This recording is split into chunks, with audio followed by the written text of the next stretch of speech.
नामुदुन सल्ली अला रसूलिल करीम अम्मा बाद फ़ौज़ बिल्लाहि मिनश शैतानिर रजीम बिस्मिल्लाहिर रहमानिर रहीम अस्सलामु अलैकुम वरहमतुल्लाहि वबरकातुहू। सना मक्की बहुत बेहतरीन चीज़ है जिसके बारे में कुछ दोस्तों ने रिक्वेस्ट भी किया कि सना मक्की के ऊपर वीडियोस तरतीब दी जाए। लेकिन वीडियो तरतीब देने से पहले मैं आपको एक रिक्वेस्ट करना चाहूँगा कि सना मक्की का इस्तेमाल हो या किसी भी जड़ी बूटी का, चाहे वो किसी धात का इस्तेमाल हो, अल्लाह रब्बुल इज़्ज़त ने एक कानून तरतीब दिया है। उस कानून के तहत जब आप काम करेंगे तभी आप दुनिया की तमाम चीज़ों से फ़ायदे उठा सकते हैं, वरना सोना भी बेकार, चांदी भी बेकार, सना मक्की भी बेकार और दूसरी धातें हैं वो भी सब बेकार, बाकी जड़ी बूटियाँ भी बेकार। लेकिन हकीकत में, और अक्सर लोग देखते भी हैं कि जो बेचारे स्टडी करने के बावजूद कहते हैं कि ये इतने सारे फ़वाइद लिखे हुए हैं, तो फ़वाइद के होते हुए अब इसको इस्तेमाल, किस चीज़ को इस्तेमाल करें और कहाँ कहाँ इस्तेमाल करें। ये सबसे अहम बात है कि इंसान को ये चीज़ सीखने में सारी ज़िंदगी बीत जाती है।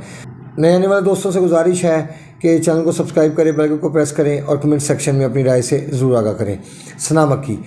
मक्की इसकी जो पैदाइश की जगह है, वो तो जो रियल जगह है वो तो सऊदी अरब में मक्का और ये इसकी सरज़मीन आसपास के जो एरिए हैं, ये सबसे बेहतरीन इसके लिए इसकी पैदा करने की जो अल्लाह पाक ने जगह बनाई है। और चूँकि वो गर्म इलाका है और गर्म इलाके के अंदर जो चीज़ें पैदा होती हैं, जैसे जैतून है वो भी उधर पैदा होता है, जैसे खजूर है वो भी उधर पैदा होती है। अगर हम सब चीज़ों को तरतीब देखें तसलसल के साथ, तो जहाँ पे हरारत ज़्यादा है वहाँ पे वो चीज़ें पैदा होती हैं जहाँ पे जिन चीज़ों में हरारत ज़्यादा हो। जैसे सना मक्की है वो मैंने आपको बता दिया है। अब इसका मिजाज के बारे में आपसे बताते हैं। इसका मिजाज अल्लाह रब्बुल इज़्ज़त ने गर्म तरतीब दी है, यानी इसका ताल्लुक़ गुदूद नाखला के साथ है। एक अल्लाह पाक ने, जैसे मैं अक्सर वीडियो में अपनी एक्सप्लेन किया, फिर मैं दोबारा बता देना चाहता हूँ कि अल्लाह पाक ने जिगर के 2 खादिम सिस्टम लगाए हैं, जिसमें गदूद जाज़बा है, गदूद नाखला है। अब ये गदूद जाज़बा और गदूद नाखला क्या है? गदूद जाज़बा वो चीज़ है कि जो जिस्म में हरारत पैदा करने के साथ साथ बॉडी में स्टॉक करना शुरू कर देती है। क्योंकि सम टाइम ऐसा होता है कि हमारे जिस्म में हरारत की इतनी कमी वाक़या हो चुकी होती है कि हरारत को अगर पैदा करने के साथ स्टॉक ना किया जाए तो वो मतलूबा अगर हरारत हमें मुहैया ना हो, जैसे अक्सर डॉक्टर विटामिन डी दे देते हैं, टेबलेट देते हैं, इंजेक्शन दे देते हैं इस्तेमाल करने के लिए। वो किस लिए देते हैं? इसलिए देते हैं कि जिस्म के अंदर विटामिन डी की कमी हो चुकी है, और विटामिन डी की कमी की वजह हमेशा हरारत बनती है, हरारत की कमी बनती है। अगर हरारत कम होगी तो विटामिन डी की कमी हो जाएगी। अगर हरारत बेसिक पूरी रहेगी आपकी बॉडी के अंदर, तो फिर आपके जिस्म में विटामिन डी की कमी नहीं होगी। अब यहाँ पे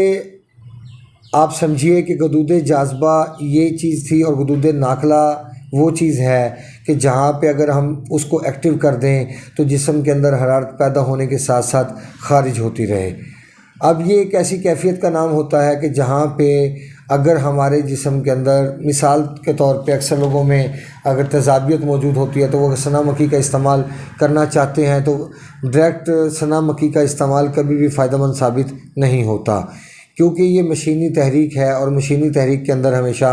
हरारत पैदा होने के साथ साथ खारिज होना शुरू हो जाती है। और जब हरारत पैदा होने के साथ खारिज होना शुरू हो जाए और बॉडी के अंदर पहले से ही हरारत कम हो, तो फिर आप सोचें कि वो जो चीज़ आपकी जिस्म की हरारत को मज़ीद कम करती जा रही है और पैदा भी कर रही है, खारिज भी कर रही है। लेकिन जहाँ पे हमें ज़रूरत है हरारत को स्टॉक करने की, अब जैसे आप अजवाइन ले लें, अजवाइन का जो मिजाज है ये गर्म खुश्क है और ये हरारत को पैदा करने के साथ साथ स्टॉक करती है। इसी तरह जो सना मक्की है इसका मिजाज गर्म तर है, ये हरारत को पैदा करने के साथ साथ खारिज करती है। अब जो काम सना मक्की ने करना है वो अजवाइन नहीं कर सकती, जो अजवाइन करेगी वो सना मक्की नहीं कर सकती, क्योंकि सना मक्की ने एक्स्ट्रा हरारत को खारिज करने के लिए एक्टिव होना है, जबकि देसी अजवाइन ने हरारत को पैदा करने के साथ उसको स्टॉक करने के लिए एक्टिव होना है। अगर आप इन दोनों चीज़ों का तयन करें तो आपको समझ में आ जाएगा बड़ा आसानी के साथ कि दोनों में कितना फ़र्क है। अब सना मक्की का इस्तेमाल आप कहाँ कहाँ कर सकते हैं? सुजाक की हालत में कर सकते हैं, आप पीले यरकान की हालत में कर सकते हैं। अगर आपको टाइफाइड है, उजलाती गुद्दी यानी खुशक गर्म कैफियत की वजह से मुंह कड़वा रहता है, तब भी आप इस्तेमाल कर सकते हैं। लेकिन मुंह खट्टा रहता है तो आप सना मक्की का इस्तेमाल नहीं करेंगे। اس کے علاوہ پیلا یرکان جب ہمیں ہوتا ہے، پیلا یرکان کے ہونے کا مطلب یہ ہوتا ہے کہ اچھا ایک چیز یاد رکھیے گا کہ بعض وقت کاربن ڈائی آکسائڈ کی وجہ سے عارضی حرارت پیدا ہوتی ہے، اسی عارضی حرارت کی وجہ سے بھی بعض اوقات پیلا یرکان پیدا ہو سکتا ہے۔ ایسی حالت کے اندر بھی ہم سنا مکھی کا استعمال کر سکتے ہیں، اور بعض ٹائم ایسا ہوتا ہے کہ حرارت کے پیدا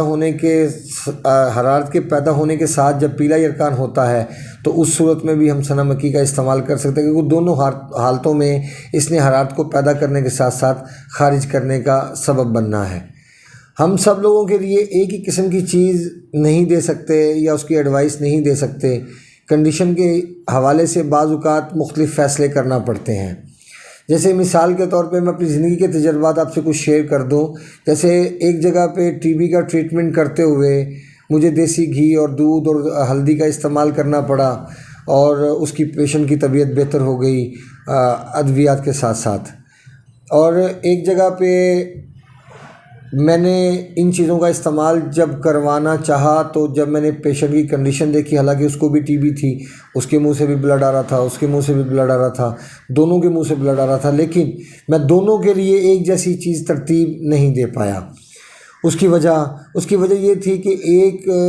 جو پیشنٹ تھا، بی بی تھی، وہ ان کے اندر ترشی اس حد تک موجود تھی کہ اگر میں دودھ وہاں پہ استعمال کرواتا تو وہ پھٹ جاتا، جبکہ دوسرے پیشنٹ کے اندر خشکی کے ساتھ حرارت موجود تھی، لیکن وہاں بھی خشکی ہی موجود تھی۔ لیکن جب خشکی ہی موجود تھی تو ایک جگہ پہ دودھ کا استعمال میں نے کروا دیا ہلدی اور دیسی گھی کے ساتھ، اور اس کی طبیعت ٹھیک ہو گئی، لیکن دوسری جگہ پہ میں نے یہ استعمال نہیں کروایا۔ دوسری جگہ پہ استعمال کیا کروایا، دار چینی کا اور اجوائن کا اور پودینے کا قہوہ بنا کر دیا۔ حالانکہ دار چینی بلیڈنگ کو روکنے کا سبب نہیں بنتی، یہ خشک اور گرم ہوتی ہے۔ جو چیز خشک اور گرم ہوتی ہے وہ کبھی بلیڈنگ کو روکنے کا باعث نہیں بنتی، چاہے وہ منہ کے ذریعے بلیڈنگ ہو، چاہے وہ پخانے کی بلیڈنگ ہو، چاہے وہ یوٹرس کے ذریعے، مطلب کہ عورتوں کے اللہ پاک نے جو نظام بنا اس کے ذریعے بلیڈنگ ہو، اس کو روکنے کی صلاحیت نہیں رکھتی، کیونکہ جو چیز خشک گرم ہوتی ہے یہ خون کا دباؤ انسان کے مسکولر سسٹم پہ بڑھا دیتی ہے، اور پھر اس کے ذریعے جو بلڈ ہے وہ سرکل کرتا ہے مسکولر سسٹم کے ٹیشوز کے اوپر، اور پھر پریشر بنتا پھٹ جاتا ہے، جہاں سے بھی اس کو موقع ملتا ہے وہاں سے پھٹتا ہے، پھٹنے کے بعد وہاں سے بلیڈنگ شروع ہو جاتی ہے۔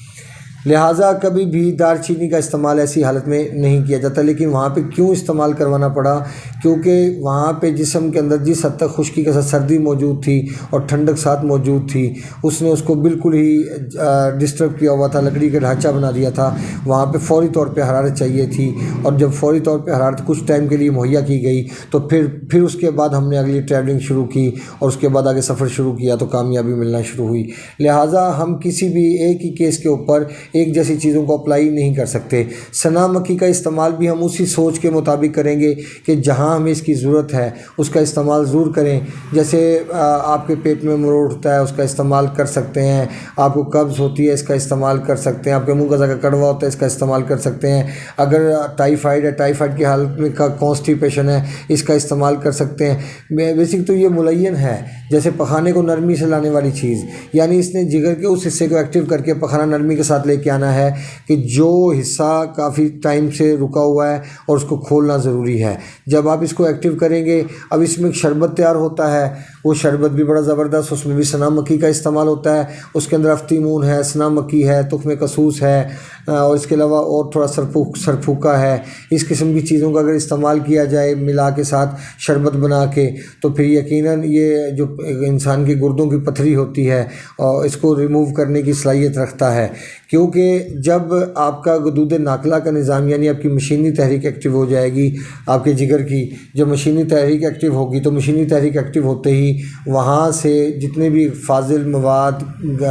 غلیظ مواد وہاں موجود ہیں، زہریلے مواد موجود ہیں، تو وہ ایکٹیو کرنا شروع کر دے گا اور پخانے کے ذریعے ان چیزوں کا نکلنا ضروری ہوگا۔ بعض وقت ایسا ہوتا ہے کہ سنا مکھی کے ساتھ بھی پخانے نہیں لگتے اور مطلب واش روم نہیں آتا، تو پھر ہمیں اس سے بھی ہیوی قسم کی ڈوز دینا پڑتی ہے۔ اپنے دوست احباب کا خیال رکھیں، ملتے ہیں انشاءاللہ مزید انفارمیٹیو ویڈیو کے ساتھ۔ وما علینا الا البلاغ المبین۔ السلام علیکم ورحمۃ اللہ وبرکاتہ۔